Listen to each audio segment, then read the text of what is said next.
Okay, hey everybody. Here's an example of kind of the trickery we deal with here. We gotta start seeing.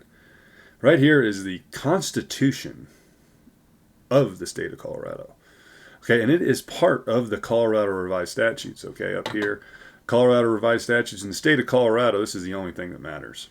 Okay, the rules, and this is all they are rules outlined in here, is what all corporate things have to follow. Corporate and legal things only. And you'll notice some very weird things are just right out here in front of us. Okay, so again, this preamble from here on is basically where the original Constitution for the state of Colorado was begins. Okay, there's the preamble, is the beginning, and in this first preamble, the very end of it, it says that we the people do ordain and establish this Constitution for a very specific thing, in quotes, state of Colorado. Okay, that's what they created, a thing called the state of Colorado. And you'll notice here it says Constitution for the state of Colorado, and up here they call it the Constitution of the state of Colorado. Now, why does this matter? Okay, well, think about if you had money. If I had money for you, it would belong to you, and it was for you. If I had money of you, it would be your money that I either took or you gave me, right? Completely different things, for and of. So, at one time, they did write this Constitution for the state of Colorado. But as you can see, the fact that they put a new title up here, they took it and said this is now the Constitution of the state of Colorado. See, before, the people wrote this Constitution for the state of Colorado and how they should operate and how it's going to function. Okay? And they knew that just persons back then were the ones in the government running the thing. The people are different. The people aren't in it. The people aren't in the state of Colorado, especially not this thing. But then the agents, the actors inside the state of Colorado took that thing and made it theirs and said, this is now our Constitution and it's of us. We just adopted it. Okay? So that's kind of crazy. And you understand here when they talk about people versus persons in the Constitution, there's a lot of stuff you can pick up on. Okay, so right here, we, the people of Colorado. The original Constitution for the state of Colorado was written by people, as what this says. But the Constitution of the state of Colorado was not written by people. It was adopted by the legal entities, the commercial entities, the derivatives. Okay, and here it talks about the boundaries, and again, it talks about a true land boundary. But then, where it really gets awesome, or weird, however you want to look at it, is the Bill of Rights. Okay, you're probably familiar with the United States Bill of Rights, Amendments 1 through 10. But more importantly, your state has a Bill of Rights. Okay, and again, this Bill of Rights is for the state of Colorado. They absolutely have to follow this. Okay, you don't. It's not for you unless you say you are of the state of Colorado. Unless you say you are a citizen of the state of Colorado. Then all these rules are for you. And the courts just trick the hell out of you to try to get these enforced on you. Okay, so again, the Bill of Rights. Here we go. Bill of Right number 1. Number 1, vestment of political power. All political power is vested in and derived from the people. All government of right originates from the people, is founded upon their will, and is instituted solely for the good of the whole. Okay, there's a couple problems with this statement right here. First of all, this one, all political power is vested in and derived from the people. That's shit. We don't want the political power, we want the power. What it should say is, all government is vested in and derived from the people. That's what a Republican form of government is. That's what we were taught in school. And then it says right here, all government of right. Okay, a government of right, that's a de jure government. That's a Republican form of government. That's a government of the people. A de facto government is just a government of rule. It's just, you just establish these rules and here's the government. But, like I've said many times, the people aren't part of this government.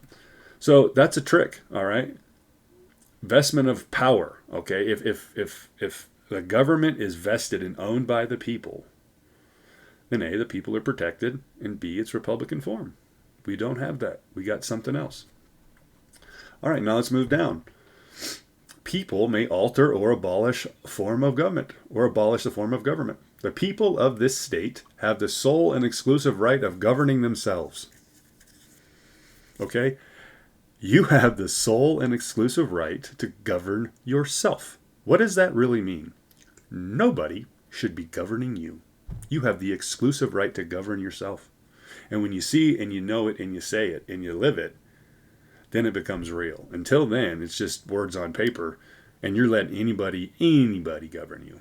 Anybody. You letting some dude with some lights on his car come over and take you off the road and talk to you and tell you you can't be doing different things and take your money and tell you got to go to court in a few days. That's not self-governance. And self-governance is being responsible. It's taking care of all your own affairs. Not going to a lawyer, not going to the court, not going to the state, not going to some agency for your problems. You can handle it yourself. And that is why we have the Private Express Trust. Okay, we're going to go down a little bit further. All right, and again, it talks about sovereign. All right, governing themselves as free, sovereign, and independent state. Okay, the people are sovereign. The people's state is sovereign. What does that mean? No masters. Nobody can tell sovereign what to do. Unless, of course, you believe their lies. You fall into the system. You believe you're their person. You believe those rules are for you. You believe those rules are there to protect you. Then you're their thing. And then we get to number 3. All right, the first two, people. People. Then all of a sudden, we have inalienable rights for persons. All persons have certain natural, essential, and inalienable rights, among which may be reckoned the right of enjoying and defending their lives, and liberties of acquiring, possessing, and protecting property, and of seeking and obtaining their safety and happiness. Hold that thought for a minute. We're going to scooch on down to number 7. You may recognize this. It's very similar to the 4th Amendment of the United States. The people shall be secure in their persons. We got 2 different things here, folks. 2 different things. People and persons. People have vestment of political power. People have the right to self-govern. Persons have certain inalienable rights, but the people, us, are supposed to be secure in our persons. Now, there's 2 things to think about there. I've tried to talk about this with several judges, and they flat out stonewall me. They don't want to talk about this. They don't want to talk about people and persons. They don't want to talk about the people being secure in their persons. And I think I know why. Because your person isn't yours. You didn't create it. The state did. Your birth certificate says state of on the top. You went to them to register your birth, or your kid's birth, or your parents registered your birth. That created a person.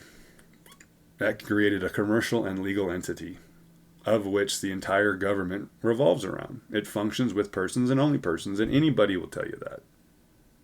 That's just the truth. However, this Section 7 of the Colorado Bill of Rights does not apply to you because you have no person. To be secure in your person, yeah. To be secure in the state's person, they don't require that. That's not a requirement. Okay, there's so much more in here. You people really need to start looking into this stuff. And you can get this, if you're in Colorado, you can get this on aguagiero.net. I've got all the statutes available for you to download. You can search them, and it's way beneficial to search them when they're in a folder. That way you can see every title of all the statutes and see where they use certain words and different phrases, and you'll see a lot of stuff. A few more things to notice. Treason, Section 9. Treason against the state can consist only in levying a war against it or in adhering to its enemies. This is important to know what is a state. There's 2 different kinds of states. There's states of the people, like Colorado is a state. The land and the people, that's the state. There can also be a municipal corporation that is a state. Okay? When a municipal corporation is a state, it should be authorized by the actual state. So, for example, Colorado, the people in the land, should authorize the state of Colorado to function and operate. And that hasn't happened. And so we have a problem where the true state, the people in the land, all right, are being convinced they're not the state. And being convinced that the people in the government, the people in the buildings, the persons in the buildings holding the offices and making up the rules, that they're the state. Then they are. There's two states, okay? One's equitable and real, and one's commercial and corporate. And there's lots of deception. So there you go. You all have a good day.